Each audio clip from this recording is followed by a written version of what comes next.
이런 것들은 형식적인 변경이니까 크게 달라진 건 없다고 생각하셔도 좋은데, 헤더 밑에 제일 그 본문 서식이 제일 중요한 양식이 있어요. 그죠? 네, 중요한 양식이에요. 거기에 있는 내용 중에 오른쪽 끝에 보시면은 조치사항이 하나였던 열이 두 개로 나눠졌어요. 두 개로 나눠지면서 하나는 책임자와 관련된 그 사람에 대해서 어떤 게 들어왔고, 그 다음에 진짜 원래 있었던 액션 조치에 대해서 하나가 생겨있죠. 그래서 두 개가 나눠져 있습니다. 조치는 원래 어떤 의미를 가지고 있냐면, 관리기획서의 왼쪽부터 오른쪽 끝까지 조치의 앞전까지 그 10가지입니다. 거기에 있는 대로 생산하면 아무런 문제가 없다라는 게 가정이에요. 컨트롤 플랜. 그런데 그럼에도 불구하고 수율이 안 나거나 제품이 불량이 나거나 공정 이상이 발생하면 오른쪽 끝에 있는 그 조치대로 행하여야 된다라는 어떤 그런 의미를 갖고 있어요.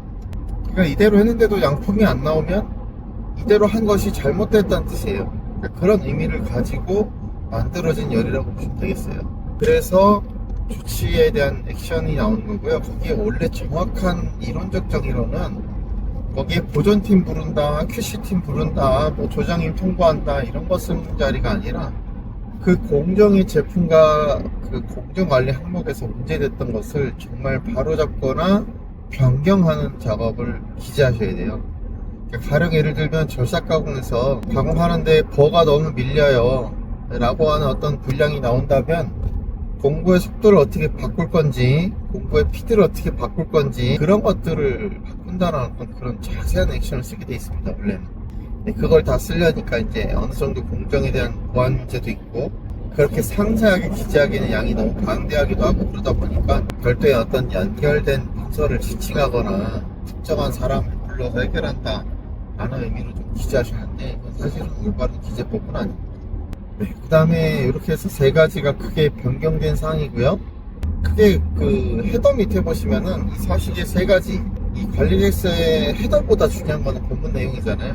본문 내용에서 크게 세 가지의 중요한 데가 있다면, 처음 작성하시는 사람들이 힘들어 하시는 거, 그 다음에 경력사원들도 힘들어 하시는 것이 어디냐면은 제품과 공정 특성을 적는 자리입니다.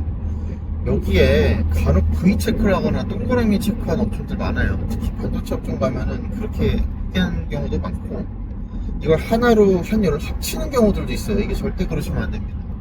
이 자리는 무슨 의미를 가지고 있냐면, 너희들이 함수 관계를 갖고 있니? 라는 질문에 대한 답이에요. 그래서 이 제품 특성이란 뭐 도면이나 스펙이 나오는 항목들을 의미하고요. 명칭들입니다. 여기는 값을 적는 자리가 아니에요. 다시 한번 중요한 명칭을 적는 자리다. 그 다음에 공정 특성과 제품 특성은 함수 관계를 갖고 있어요. Y는 fx 관계를 갖고 있어요. 그래서 이 Y라는 도면 특성의 결과, 제품 특성의 결과가 나온다면 이거를 만들어내는 X, 입력 변수 공정 파라미터는 무엇입니까? 라고 묻는 게 공정 특성이에요. 그러니까 항상 대각선 자리로 기재하셔야 돼요. 제품 특성이 하나가 적히면 공정 특성 거기에 맞는 게 오른쪽 하단에 대각선 자리 밑으로 들어와서 하나씩 쭉 적혀야 돼요.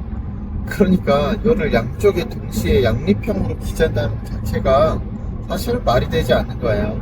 그래서 양쪽으로 합쳐서 기재하는 사람들도 계시던데 절대 그러시면 안 됩니다. 이게 왜냐면 제품 특성과 공정 특성은 서로 다른 게 확실한 거고, 거기에 맞는 관리 방법이 분명히 다르거든요. 제품은 제품대로 관리하는 방법이 다를 거고, 공정은 공정대로 관리하는 방법이 다를 텐데, 이것을 동시에 기재한다는 건 관리 방법에 대한 거를 망치게 됩니다. 자, 두 번째. 그러면 이 둘의 특성을 관리하기 위해서 오른쪽에 보시면은 이제 특별 특성이나 그 항목 구분은 건너뛸게요. 건너뛰고 관리에 대한 방법 5가지가 나와요. 그래서 이 5가지 중에, 5가지 중에 물론 다 중요하죠. 그래서 규격, 그러니까 값을 적는 자리인데 여기서부터는. 그래서 정량값이 될 수도 있고 정성적인 값이 될 수도 있습니다. 그래서 이렇게 규격 자리가 있을 거고, 그것을 어떤 도구로 확인하는지 두 번째는 도구 적는 자리가 있을 거고요. 그 다음에 샘플 사이즈하고 주기가 있어요. 여러분 여기도 되게 중요하고요. 그 다음 마지막은 이것을 어디다 기록하는지 적는 열이 총 이렇게 해서 5가지가 중요해집니다. 이것도 헷갈려 하시고 잘못 적는 사람들도 많고, 여기서 어떤 툴로 적는지 어떤 계측기로 확인하는지 이런 거는 어렵지 않게 적으실 겁니다. 그런데 여기서 제일 아이러니하고 제일 합리적이지 못한 기재하는 곳이 어디냐면 샘플 사이즈하고 샘플 주기예요. 여러분 이거는 어떻게 정해요? 라고 저 질문하면 강의할 때 수강생들이 정말 제대로 답변한 사람이 거의 본 적이 없어요. 거의 본 적이 없고, 이걸 기재할 때 한 번 또 이것을 사실 제대로 된 훈련을 해본 적이 없는 것 같아요, 우리 제조업들이. 저도 현업했을 때 그랬던 것 같고요. 샘플 사이즈하고 샘플 주기는 한 번 이 행위를 할 때마다 시료수에는 몇 개씩 하는지, 한 번 할 때마다 이 주기를 얼마나 가져가는지 이런 것들을 기재하는 자리인데, 이건 어디까지나 어쩔 수 없이 FME를 기반으로 할 수밖에 없습니다. 물론 DFME를 일부 참고할 수 있지만 주 타켓 역할은 PFME, 공정 FME가 그 역할을 하게 됩니다. 그래서 공정 FME 심각도하고 발생도를 기반으로 생각하시면 돼요. 그래서 이게 얼마나 이 문제가 고객한테 심각성을 가지고 있는 데미지 수준이 얼마인지, 그 다음에 얼마나 자주 발생하는지에 따라서 그 샘플 사이즈하고 샘플 주기를 정하시는 겁니다.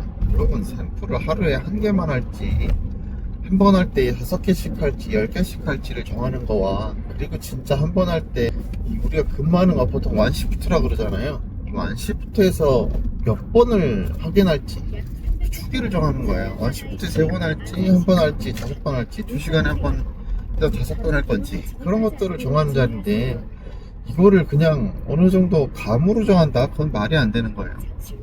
그래서 제가 이거를 알아보니까 이걸 좀 합리적으로 정한다라고 막 얘기하는 분이 어쩌다 한 번씩 있길래 어떻게 하십니까? 라고 질문하면 뭐 통계를 분석해서 뭐 여러 가지 방법을 씁니다라고 하는데, 맞아요. 그 방법을 쓰는 건 맞는데 조금 통계적인 어떤 과거 이력이 되게 정확하게 정리돼 있으셔야 되고, 그런 거에 따라서 이 합격률을 어떻게 정할 거고 검출 확률을 얼마나 지정할 건지에 따라서 하니까 되게 사실은 어려운 개념입니다.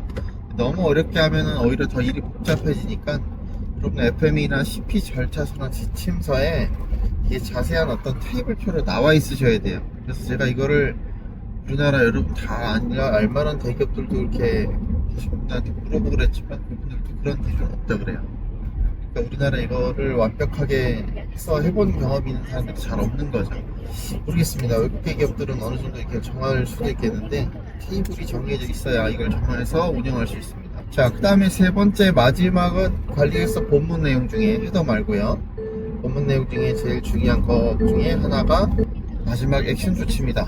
옛날에 없던 것 중에 하나가 생긴 책임자가 생겼어요. 그래서 책임자라는 어떤 개념은 이 행단위 항목에 대해서 관리 책임을 가지고 있는 핵심 주체를 말합니다. 그러다 보니까 설비의 정기 점검 항목이다, 예방 점검 항목이다 이래버리면 그거와 관련된 주체는 보전 반장이 될 수도 있고요, 조장임이 될 수 있고, 아니면은 공정기술이라는 어떤 부서가 될 수도 있고, 그런데 그런 사람들의 직책이나 TO 명칭이나 이런 걸 적으시면 됩니다.